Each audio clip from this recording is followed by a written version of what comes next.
Hello everyone, आज के इस Hindi to English translation video में हमारा सेंटेंस है वे बागीचे में घूमने जाते हैं। तो चलिए हम इस सेंटेंस को इंग्लिश में ट्रांसलेट करते हैं।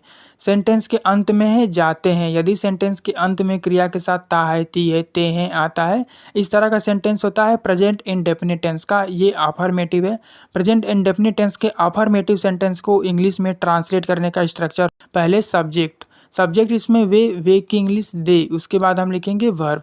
वर्ब है इसमें जाते हैं, जाना की इंग्लिश गो। इसमें सब्जेक्ट दे है इसलिए इसके वर्ब यानी गो में एस या एस नहीं लगाएंगे। उसके बाद हम लिखेंगे जो भी अदर वर्ड्स होते हैं। देखिए इसमें है किस लिए जाते हैं, घूमने के लिए जाते हैं, तो घूमने के लिए की इंग्लिश फॉर अ वॉक। उसके बाद क्या है बागीचे में यानी इन द गार्डन। वे बागीचे में घूमने जाते हैं, इसकी English they go for a walk in the garden. अगर आपको ये कन्फ्यूजन है कि यहाँ पे फॉर अ वॉक क्यों लगा है, जैसे इस सेंटेंस में घूमने के लिए की इंग्लिश फॉर अ वॉक होता है, लेकिन इस सेंटेंस में वे बागीचे में घूमने के लिए जाते हैं, इस तरह से सेंटेंस नहीं है। फिर भी इस सेंटेंस के इंग्लिश ट्रांसलेशन में फॉर अ वॉक क्यों है, तो चलिए इसे हम समझते हैं। मान लीजिए अगर इसका ट्रांसलेशन हम करते हैं they go to walk in the garden, they go to walk in the garden. जैसे कि हम बेसिक से जानते हैं कि जब दो वर्ब हो तो दोनों वर्ब के बीच में टू लगाते हैं, पहले इन्फिनेटिव बनाते हैं, पहले मेन वर्ब उसके बाद दूसरा वर्ब लिखते हैं पहले टू लगा करके। ये भी सेंटेंस सही है। इसके अलावा अगर आप फॉर लगाते हैं तो फॉर के बाद वर्ब लिखते हैं तो उसको आप जिरंड में लिखेंगे। जिरंड का मतलब वर्ब का आईएनजी फॉर्म लगाएंगे। जैसे कि they go for walking in the garden, they go for walking in the garden.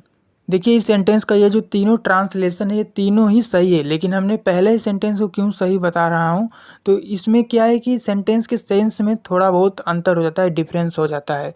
वो डिफरेंस क्या है चलिए उससे भी हम लोग समझ लेते हैं। जैसे कि पहला ही ट्रांसलेशन जो सही है they go for a walk in the garden. तो देखिए यहाँ पे फॉर अ वॉक लिखने का मतलब है यहाँ पे वॉक क्या है, एक नाउन की तरह लिखा गया है, इसलिए पहले सेंटेंस में वॉक के साथ आईएनजी फॉर्म नहीं लगा है, यानी जिरंड नहीं बना है। जो कि हमने सीखा कि फॉर के बाद यदि वर्ब आता है तो उसे आईएनजी फॉर्म में लिखते हैं। तो यहाँ पे क्यों नहीं है, क्योंकि यहाँ पे एक नाउन की तरह वॉक का प्रयोग किया गया है। ठीक है, नाउन से पहले आर्टिकल लगाना जरूरी है, तो for a walk article a लगा दिए फॉर अ वॉक। तो इसका मतलब ये है कि जो उद्देश्य है बागीचे में घूमने का, ये उद्देश्य पर फोकस कर रहा है, जो कि सेंटेंस का सेंस भी यही कहता है, इसलिए ये सेंटेंस परफेक्ट है। तो दूसरा सेंटेंस का जिसमें कि गो टू वॉक लिखा है, तो जैसे कि हम जानते हैं कि दो वर्ब के बीच में पहले इन्फिनेटिव टू लगाते हैं, उसके बाद दूसरा इन्फिनेटिव वर्ब लिखते हैं टू वॉक, ये हमने पहले जाना है। तो ये भी सेंटेंस सही है, जबकि हमने वर्ब के रूप में वॉक लिखा है।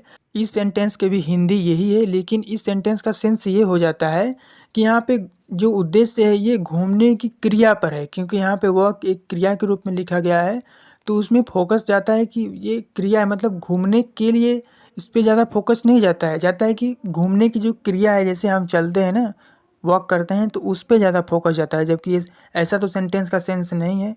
और ये तीसरा वाला जो सेंटेंस है इसमें फॉर के बाद जिरंड यानी कि वर्ब में आईएनजी लगा दिए हैं, तो फॉर के बाद यदि वर्ब आता है तो जिरंड हो जाता है। तो देखिए अब यहाँ पे इसका सेंस ये बन जाता है कि घूमने की गतिविधि पर ध्यान चला जाता है।